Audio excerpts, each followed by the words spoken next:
మరోసారి అధికారంలోకి వచ్చినప్పుడు ఆయన తీసుకున్నటువంటి విధానం మేక్ అమెరికా గ్రేట్ అగైన్. అమెరికాను ప్రపంచ దేశాల నెత్తిన పెడతానని చెప్తున్నారు. మేక్ అమెరికా గ్రేట్ కాదు, మేక్ అమెరికా ఎలోన్ అని చెప్పి ఇప్పుడు ట్రంప్ ముందుకెళ్తున్నారు. నిజం చెప్పాలంటే అమెరికాను గొప్ప దేశంగా కాదు, ఒంటరి దేశంగా చేయబోతున్నాడు ట్రంప్. దానికి పరిణామాలు మనం చూస్తూనే ఉన్నాం. జరుగుతున్నటువంటి పరిణామాలు చూస్తుంటే ఖచ్చితంగా అమెరికా గొప్ప దేశం అవ్వడం పక్కన పెడితే, గొప్ప రాజ్యం అవ్వడం పక్కన పెడితే అలోన్గా మిగిలిపోయే అవకాశాలు ఉన్నాయి. ఒంటరిగా మిగిలిపోబోతుంది. చివరికి గొప్ప మిత్రులతో కొన్ని దశాబ్దాలుగా మంచి సంబంధాలు ఉన్నటువంటి మిత్రులను దూరం చేసుకుంటూ, చిన్న చిన్న ప్రపంచవ్యాప్తంగా తీవ్రమైనటువంటి వ్యతిరేకత ఉన్న వాళ్ళనో లేదంటే ఉగ్రవాదాలతో సంబంధం ఉన్న వాళ్ళనో తీసుకొచ్చి మిత్రులుగా పెట్టుకొని ఏం చేద్దామని చివరికి ట్రంప్ ఇప్పుడు చెప్తున్నారు. ఈ మధ్యకాలంలో టారిఫ్తో భయపెడుతున్నారు. గతంలో ఇండియన్స్కి ఉద్యోగాలు ఇవ్వద్దంటూ కంపెనీలకు చెప్పారు. ఇండియాలో పెట్టుబడులు పెట్టొద్దు అంటూ యాపిల్కి చెప్పారు. అలాగే ఇప్పుడు అక్కడ ఉన్నటువంటి దిగ్గజ కంపెనీలకు, అక్కడ ఉన్నటువంటి అమెరికాలో ఉన్నటువంటి దిగ్గజ కంపెనీలకు ట్రంప్ చెప్తున్న మాట, ఇతర దేశాల వాళ్ళకు ఉద్యోగాలు ఇవ్వద్దు, ముఖ్యంగా భారతీయులకు ఉద్యోగాలు ఇవ్వద్దు, అమెరికా వాళ్ళకే ఉద్యోగాలు ఇవ్వండి, ఇక్కడ వాళ్ళకే ఉద్యోగాలు కల్పించండి అంటూ ఆయన మాట్లాడుతున్నటువంటి మాటలు ఇప్పుడు మరొకసారి కేవలం భారతదేశానికే కాదు, ప్రపంచవ్యాప్తంగా అన్ని దేశాల నుంచి వ్యతిరేకతను మూటగట్టుకుంటుంది. ప్రపంచంలో అమెరికా మరొకసారి ఒంటరిగా మిగలబోతోందా అనేటువంటి సందేహాలు వ్యక్తమవుతున్నాయి. ఇలాగే కొనసాగితే ఖచ్చితంగా అదే జరగబోతోంది. America is not going to become great, America is going to become alone. ప్రపంచ దేశాల నుంచి ఒంటరిగా ఉండబోతోంది ఖచ్చితంగా అమెరికా.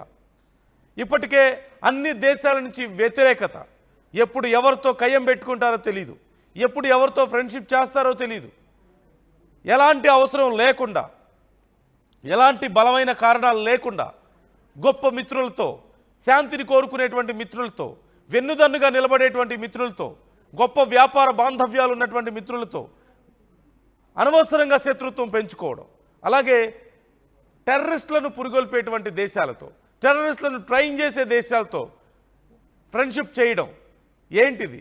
దేనికోసం ట్రంప్ ఇలా పరితపిస్తున్నారు? ఇవన్నీ చేస్తూ మళ్ళీ నోబెల్ శాంతి బహుమతి కావాలి నాకు అంటున్నాడు. ఎందుకు ఇవ్వాలి నోబెల్ శాంతి బహుమతి? ఎందుకు, దేనికోసం ఇవ్వాలి, ఏం చూసి ఇవ్వాలి? ప్రపంచ దేశాలను అతలాకుతలం చేయాలని చూస్తున్నందుక? ప్రపంచ దేశాల మీద టారిఫ్ అనే పేరుతో ఇప్పటికే నాకు బిజినెస్ టాక్టిక్స్ తెలుసు అని కాళ్ళ దగ్గరికి తెచ్చుకోవాలని ప్రయత్నాలు చేస్తూ చివరికి వాళ్ళకి శత్రువు అవుతున్నందుక? ఉగ్రవాద దేశాలకు ఆయుధాలు అమ్ముతున్నందుక? శాంతి కావాలి, శాంతిని నేను కుదురుస్తున్నాను అంటూ యుద్ధంలో పాల్గొంటున్నందుక? ఎన్నో దేశాల అధ్యక్షుల్ని లేకుండా చేసినందుక? ఎన్నో దేశాలను అగమ్యగోచరంగా మార్చినందుక? రాజకీయాలకు కానీ అన్ని దేశాల ఆయా దేశాల్లో ఉన్నటువంటి పరిస్థితులను కానీ దేనికి ఇవ్వాలి శాంతి బహుమతి? ఇప్పుడు దేనికోసం ఈ పరితపిస్తున్నారు ఇంతగా? భారతదేశం మీద ఎందుకు ఇంత కక్ష? భారతదేశంలో ఉద్యోగాలు ఇవ్వకూడదు భారతీయులకి, భారతదేశంలో వచ్చి పెట్టుబడులు పెట్టకూడదు పెద్ద కంపెనీలు. ఇలా ఒక అధ్యక్షుడే మాట్లాడుతుంటే ఆ దేశంలో ఇక అన్రెస్ట్ క్రియేట్ అవ్వక ఏమవుతుంది? ఇప్పటికే భారతీయుల మీద తీవ్రమైనటువంటి దాడులు జరుగుతున్నాయి, భారతీయుల మీద వివక్ష జరుగుతోంది. వెళ్ళిపోండి మా దేశం నుంచి అంటున్నారు. అక్కడ ఎందుకు వెళ్ళాలి? అమెరికాని ఇంత గొప్ప దేశంగా చేయడంలో భారతీయుల పాత్ర తక్కువనా? అక్కడ ఉన్నటువంటి దిగ్గజ కంపెనీలకు సీఈఓల స్థాయిలో ఉన్నారంటే భారతీయులు చిన్న విషయం. అది ఎంత కృషి చేయకపోతే ఆ కంపెనీలకు ఎంత లాభం చేకూర్చకపోతే ఆ స్థాయికి వెళ్తారు? ఒకసారి ట్రంప్ ఏమన్నారో చూద్దాం.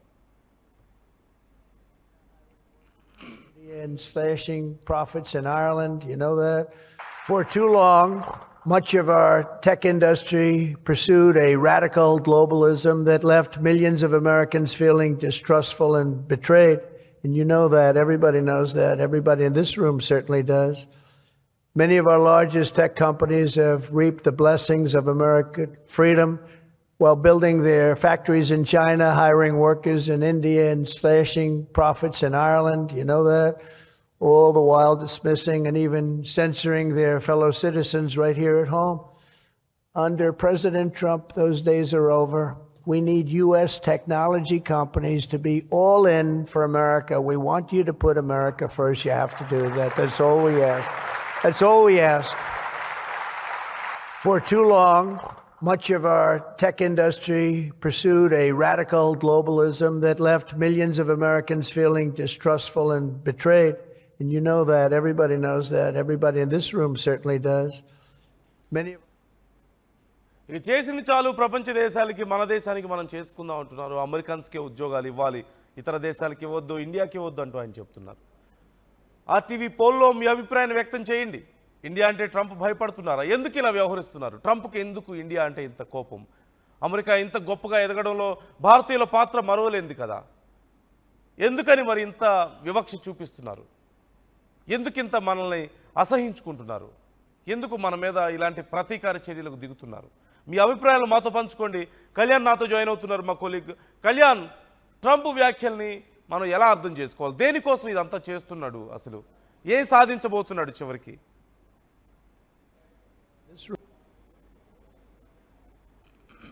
సంబంధించిన ఒక సమ్మిట్ లో ట్రంప్ పాల్గొన్నప్పుడు అక్కడ ఆయన అమెరికన్ కంపెనీస్ ని ఉద్దేశించి ఒక మాట ఏం చెప్పాడంటే, మన నేషనల్ ఇంట్రెస్ట్ ని మనం దృష్టిలో పెట్టుకొని మనం ఆర్టిఫిషియల్ ఇంటెలిజెన్స్ మిగతా ఫాస్ట్ గ్రోయింగ్ ఫీల్డ్స్ ఏవైతున్నాయో ఆ ఫీల్డ్స్ అన్నిటికి సంబంధించిన వాటికి ఓన్లీ అమెరికాకి సంబంధించిన ప్రొఫెషనల్స్ ని మాత్రమే తీసుకోవాలి.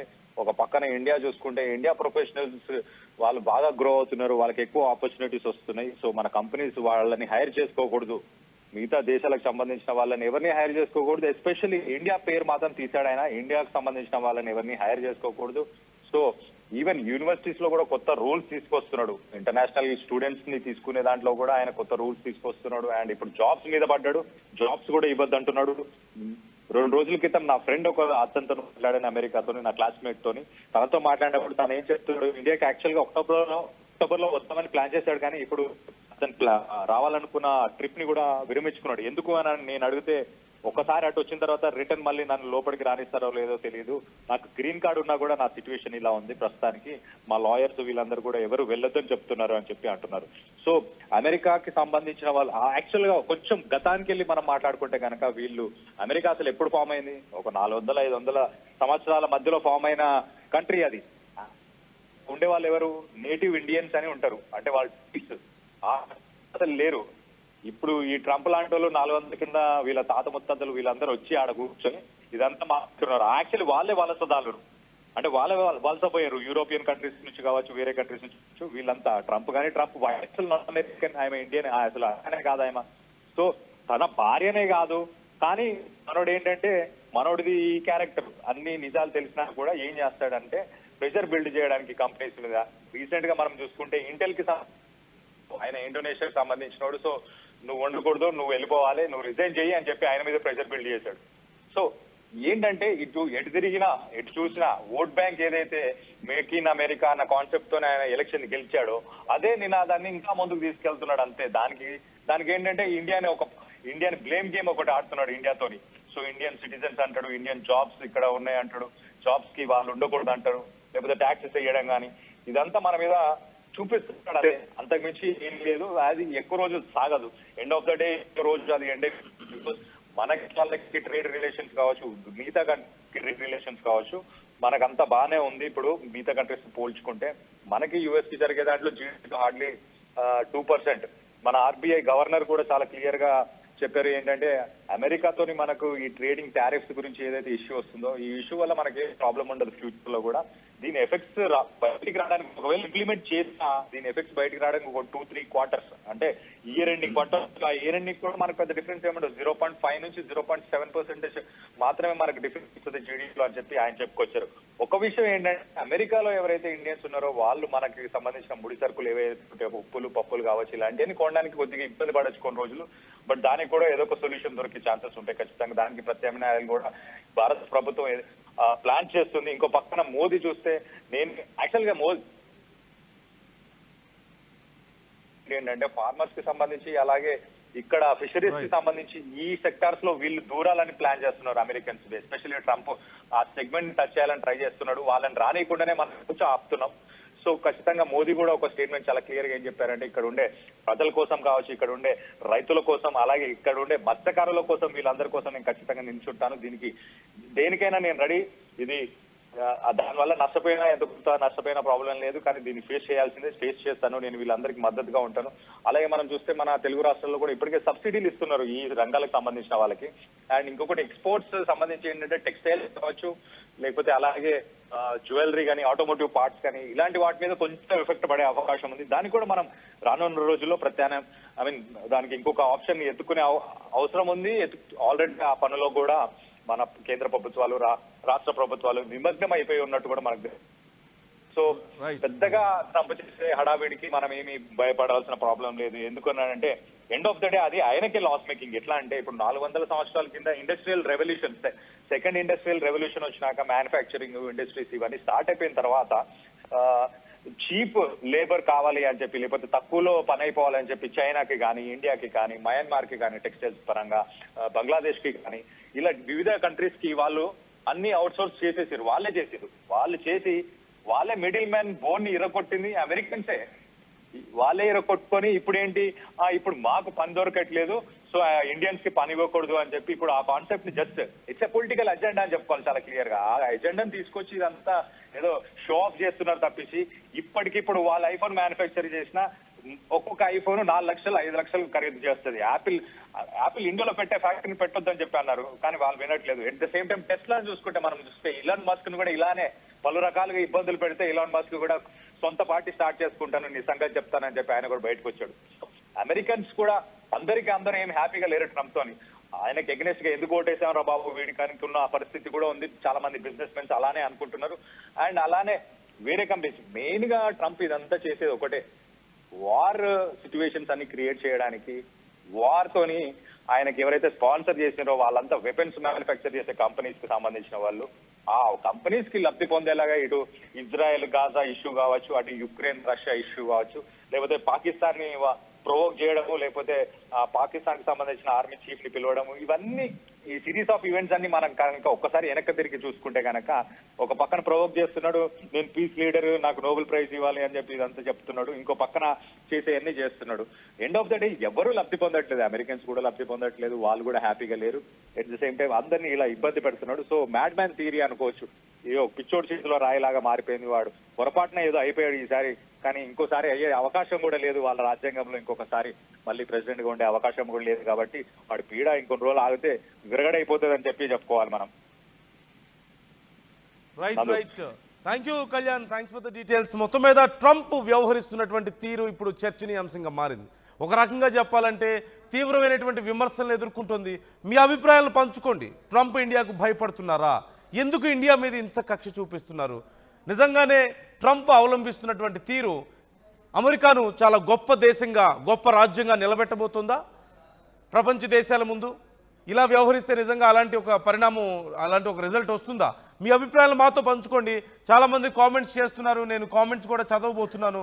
బట్ బిఫోర్ దాట్, అసలు ట్రంప్ చేస్తున్నటువంటి పరిణామాల వల్ల, ఈ మధ్య జరుగుతున్నటువంటి పరిణామాలు చూస్తే దానివల్ల ఉపయోగం ఏముంది, ఏం జరిగింది అనేది మాత్రం చాలా కీలకంగా మారుతుంది. ఖచ్చితంగా చూడొచ్చు. యుద్ధంలో వెళ్ళి ఏలు పెడుతున్నారు, జరిగింది ఏమీ లేదు. రష్యాని కంట్రోల్ చేస్తానని చెప్పారు, ఏమీ చేయలేకపోయారు. బ్రిక్స్ దేశాల సదస్సు అప్పుడు టారిఫ్స్ విషయంలో నేను భయపెడతాను, మీరు డాలర్ని తొక్కేసే ప్రయత్నం చేస్తున్నారు అన్నారు. చివరికి బ్రెజిల్ లాంటి దేశాలు కూడా అమెరికాను బెదిరించే స్థాయికి వచ్చాయి. ఏం చేసుకుంటావో చేసుకో అని చెప్పి మాట్లాడే స్థాయికి మనం చూస్తున్నాం. ఇరాన్ లాంటి దేశాలు, ఇజ్రాయెల్ ఇరాన్కి యుద్ధం జరుగుతుంటే మధ్యలో వెళ్ళారు, ఇరాన్ మీద దాడులు చేశారు. ఇరాన్ తిరిగి అమెరికా పోస్టుల మీద దాడి చేసింది. నేను వదిలి మొత్తం ఆపేశాను యుద్ధం అన్నారు. తర్వాత ఏం జరిగింది? నిజంగా ఇమీడియట్గా యుద్ధం ఆగిందా? ట్రంప్ చెప్పిన వెంటనే ఆగలేదు. అమెరికా పోస్టుల మీద తిరిగి ఇరాన్ దాడి చేస్తే కూడా మళ్ళీ ఏం చేయలేని పరిస్థితులు అక్కడ ఉన్నారు. ఏం సాధించారు చివరికి ఇన్వాల్వ్ అయ్యి యుద్ధంలో? నిజం చెప్పాలంటే ఇజ్రాయెల్కి అప్పటి వరకు తుపాకులు ఇస్తున్నారు, గన్స్ ఇస్తున్నారు, బాంబులు ఇస్తున్నారు, అన్నీ ఇస్తున్నారు కదా. ఇజ్రాయెల్ ఏం చేయగలిగింది? మరోవైపు మనం చూస్తున్నాం, రష్యాని భయపెట్టేస్తాను నేనని చెప్పేసి అంటున్నారు. ఉక్రెయిన్ విషయంలో అలాగే చేశారు. ఉక్రెయిన్కి మొదట్లో ఉన్నటువంటి ఒప్పందాన్ని క్యాన్సిల్ చేసుకున్నారు, గతంలో వాళ్ళకి సప్లై చేసేటువంటి అమ్యునేషన్ని. తర్వాత మళ్ళీ ఇస్తున్నామన్నారు. ఉక్రెయిన్ అధ్యక్షుని పిలిచి దారుణంగా అవమానించారు. పాకిస్తాన్ సైనికాధ్యక్షుని తీసుకొచ్చి మునీర్ని కూర్చోబెట్టి అక్కడ మన రాజమర్యాదలు చేస్తున్నారు. ఒక ఉగ్రవాదిని తీసుకొచ్చి కూర్చోబెట్టినట్లే కదా. ఒక ఉగ్రవాదిని తీసుకొచ్చి వైట్ హౌస్లో కూర్చోబెట్టి, ఒక అధ్యక్షుడి స్థానంలో కూర్చోబెట్టి మర్యాదలు చేసి ఏం సాధిద్దామని, ప్రపంచ దేశాలకు ఏం నిరూపిద్దామని. పాకిస్తాన్లో ఇప్పుడు ఆయిల్ నిల్వలు పెంచుతాను, అవసరమైతే రేపు ఇండియాకు అమ్ముతుంది పాకిస్తాన్ అని చెప్పి మాట్లాడుతున్నారు. పాకిస్తాన్ నుంచి కొనాల్సిన కర్మ ఇండియాకి ఏమొచ్చింది? పాకిస్తాన్కి కనీసం ఇండియాలో ఉన్నటువంటి ఆయిల్ నిల్వల్లో 30% కూడా లేదు. ఇండియాకి ఏం కర్మ వచ్చింది పాకిస్తాన్ నుంచి కొనాల్సిన అవసరం? నిజంగా రేపు అవసరమైతే ఇప్పుడు రష్యా తక్కువ రేటుకి ఇస్తుంది, రష్యా దగ్గర నుంచి కొనొద్దు అని చెప్పేసి ఇండియా మీద టారిఫ్స్ పెంచారు. తీరా ఏం జరిగింది? రష్యా ఇంకా తక్కువకి ఇస్తాను తీసుకోండి అని చెప్పి ఇండియాకి ఆఫర్ చేసింది. రష్యాకి ఇండియాకి మధ్యలో మరింత బలం ఏర్పడింది, ఫ్రెండ్షిప్ మరింత పెరిగింది. అమెరికా మేము పన్నులు విధిస్తాం, టారిఫ్స్ ఎక్కువ విధిస్తున్నాం అన్నారు. ఏమవుతుంది? చివరికి అమెరికానే నష్టపోతుంది. భారతీయులు అక్కడ ఉన్నారు, గొప్ప గొప్ప వాళ్ళు ఉన్నారు, సుందర్ పిచాయ్ లాంటి వాళ్ళు ఉన్నారు. లేదంటే గూగుల్ CEO మనం చూస్తున్నాం, సత్యనారాయణలో చూస్తున్నాం, మైక్రోసాఫ్ట్ సుందర్ పిచాయ్ని చూస్తున్నాం. ఇంతమంది గొప్ప గొప్ప వాళ్ళు ఉన్నారు, శంతను ఉన్నారు, అడోబ్, ఇంత గొప్ప వాళ్ళు ఉన్నారు. ఏ ఊరికే ఇచ్చారా తీసుకువెళ్ళి భారతీయులకు అంత స్థాయిలు? ఎంత కష్టపడితే ఇచ్చుంటారు? అక్కడ ఉన్నటువంటి భారతీయులు ఎంత ట్యాక్స్ పే చేస్తున్నారు ఎవ్రీ ఇయర్ అమెరికాకి? అవన్నీ అమెరికాకి కలిసి వచ్చే విషయాలు కాదా? భారతదేశం నుంచి ఎంత వ్యాపారం జరుగుతుంది, ఇక్కడి నుంచి బట్టలు వెళ్తున్నాయి, ఇక్కడి నుంచి కూరగాయలు వెళ్తున్నాయి. చివరికి ఒక పండగ వస్తే ఇక్కడి నుంచి పిండి వంటలు వెళ్తాయి, సంక్రాంతి వస్తే పిండి వంటలు ఇక్కడి నుంచి వెళ్తాయి. లేదంటే ఇక్కడి నుంచే హలీం కూడా వెళ్తుంది, హైదరాబాద్ నుంచి హలీం వెళ్తుంది. చిన్న చిన్న అన్స్కిల్డ్ లేబర్ అంతా కూడా కేరళ నుంచి, తెలంగాణ నుంచి ఎంతమంది వెళ్ళట్లేదు? భారతదేశం మీద ఇంత దారుణంగా డిపెండ్ అవుతున్నారు అక్కడ వాళ్ళు. అలాంటిది ఎందుకు? మన డబ్బు నిజంగా చాలా జేబులో వేసుకుంటుంది అమెరికా. మనం ఆయుధాలు కొంటున్నాం, అక్కడి నుంచి జెట్స్ కొంటున్నాం, ఫైటర్ జెట్స్ కొంటున్నాం. ఇప్పుడు క్యాన్సిల్ చేసుకున్నాం అనుకోండి, ఇప్పుడు ఏమైంది? మనల్ని బెదిరించారు, ఫైటర్ జెట్స్ మేము కొనమని చెప్పాం, అవసరమైతే రష్యా నుంచి తీసుకుంటాం. ఏం జరుగుతుంది? రైట్, ఒకసారి నేను కామెంట్స్ చూస్తాను, చాలామంది కామెంట్స్ చేస్తున్నారు, వాళ్ళ అభిప్రాయాలు ఎలా ఉన్నాయో ఒకసారి చూద్దాం. రైట్, ఒక్కసారి కామెంట్స్ చూద్దాం. కామెంట్స్ చూసిన తర్వాత మరొకసారి ట్రంప్ ఏమన్నారు అనేది విందాం. మనం ఒక ఆర్టీవీ నిర్వహించినటువంటి ఒక పోల్లో ట్రంప్ భారతదేశానికి భయపడుతున్నారా, ఇండియా అంటే భయపడుతున్నారంటే ఎస్ అని 87% మంది అంటే 13% మంది నో అంటున్నారు. అంటే ఎక్కువ మంది అభిప్రాయం అదే, ట్రంప్ ఎందుకు ఇంత ఇన్సెక్యూర్గా ఉంటున్నారు ఇండియా విషయంలో? ఇండియా ఎదుగుతుంది, రేపు అమెరికాకి ఏమైనా పోటీ ఇస్తుందని భయమా? లేదంటే అమెరికా మాత్రమే గొప్ప దేశంగా ఉండాలి, ఏ దేశాలు ఎదగకూడదనేటువంటి ఒక కుట్రపూరితమైనటువంటి నిర్ణయమా? కారణం ఏదైనా సరే. మరోవైపు చాలామంది కామెంట్స్ చేస్తున్నారు, ఒకసారి నేను కామెంట్స్ చూస్తాను. కొత్తపల్లి రాజీ కామెంట్ చేస్తున్నారు, he makes it break not great అంటున్నారు. అమెరికా చేసే పనుల వల్ల, ట్రంప్ చేసే పనుల వల్ల అమెరికా బ్రేక్ అవుతుంది తప్పితే గ్రేట్ అవుదని చెప్తున్నారు. మనోజ్ కుమార్ కామెంట్ చేస్తున్నారు, ట్రంప్ వేస్ట్ అని, యుఎస్ని నాశనం చేస్తాడంటున్నారు. అలాగే శ్రీనివాస్ కామెంట్ చేస్తున్నారు, ఇప్పటికైనా ఇండియన్స్ ఆలోచించుకోవాలి, మన దేశాన్ని మనం డెవలప్ చేసుకోవాలి, మన ఉత్పత్తులను మనమే తయారు చేసుకోవాలి, అమెరికా లాంటి దేశాలపైన ఆధారపడి ఎప్పుడు ఉండకూడదు. ఖచ్చితంగా ఈ విషయంలో బీజేపీ గవర్నమెంట్ని కొంత అప్రిషియేట్ చేయాల్సిన అవసరం ఉంది. మేక్ ఇన్ ఇండియా కార్యక్రమం ద్వారా, ఆత్మనిర్భర్ భారత్ అనే కార్యక్రమాల ద్వారా మన సొంత గన్స్ మనం తయారు చేసుకుంటున్నాం, మన సొంతగా అమ్యునేషన్ తయారు చేసుకుంటున్నాం, మన సొంతగా రాకెట్స్ తయారు చేసుకుంటున్నాం, మన సొంతగా ఫైటర్ జెట్స్ని త్వరలో తయారు చేసుకునే స్థాయికి మనం వెళ్తున్నాం. ఖచ్చితంగా ఇది ఒక మంచి పరిణామంగానే మనం చూడాలి. మరోవైపు కడప మహేష్ కామెంట్ చేస్తున్నారు, సర్ గారు Apple company is going to keep Apple company in India country, some after Apple company keeping some comment నాకు క్లియర్గా అర్థం కాలేదు. బట్ యాపిల్ కంపెనీ విషయంలో చివరికి వాళ్ళు ఏం చేశారు? యాపిల్ కంపెనీని భారత్లో ఇన్వెస్ట్ చేయొద్దని చెప్పాడు. చివరికి ఏం చేశారు? భారత్లోనే ఇన్వెస్ట్ చేసింది యాపిల్ కంపెనీ వచ్చి. బిజినెసే ఇంపార్టెంట్ కదా వాళ్ళకి అల్టిమేట్గా, మనం చూస్తున్నాం. రైట్, తర్వాత ఎం కోబ్రా అనే వ్యక్తి కామెంట్ చేస్తున్నారు, వేస్ట్ ఫెలో ట్రంప్ అంటున్నారు. అలాగే ఇంకా చాలామంది కామెంట్స్ చేస్తున్నారు, మనం చూస్తూనే ఉన్నాం. ట్రంప్ ఖచ్చితంగా అమెరికాని నాశనం చేస్తున్నాడు, అతను ఏం చేస్తున్నాడు అతనికి అర్థం కావడం లేదు అనేటువంటి కామెంట్ చేస్తున్నారు. ఇలా అనేక కామెంట్స్ వస్తూనే ఉన్నాయి. మోదీజీ చేస్తున్నటువంటి మంచి పని అంటూ మరికొంతమంది కామెంట్స్ చేస్తున్నారు. ఓవరాల్గా ట్రంప్ వ్యవహరిస్తున్నటువంటి తీరు చర్చనీయాంశంగా మారింది. ట్రంప్ ఎందుకు చేస్తున్నాడు? ఇండియా మీద కోపమా? ఇండియా విషయంలో ఇన్సెక్యూరిటీయా?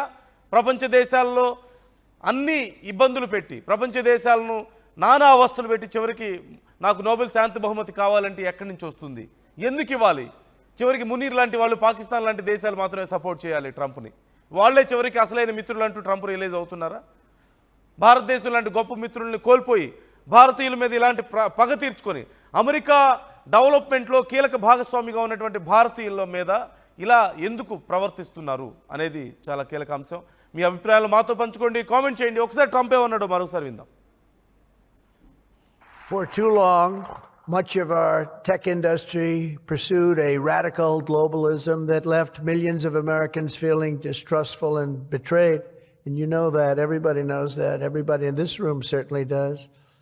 Many of our largest tech companies have reaped the blessings of American freedom while building their factories in China, hiring workers in India, and slashing profits in Ireland. You know that. All the while dismissing and even censoring their fellow citizens right here at home. Under President Trump, those days are over. We need U.S. technology companies to be all in for America. We want you to put America first. You have to do that. That's all we ask. That's all we ask. For too long, much of our... అసలైన తొలి వెలుగు. Follow WhatsApp @తొలి వెలుగు official.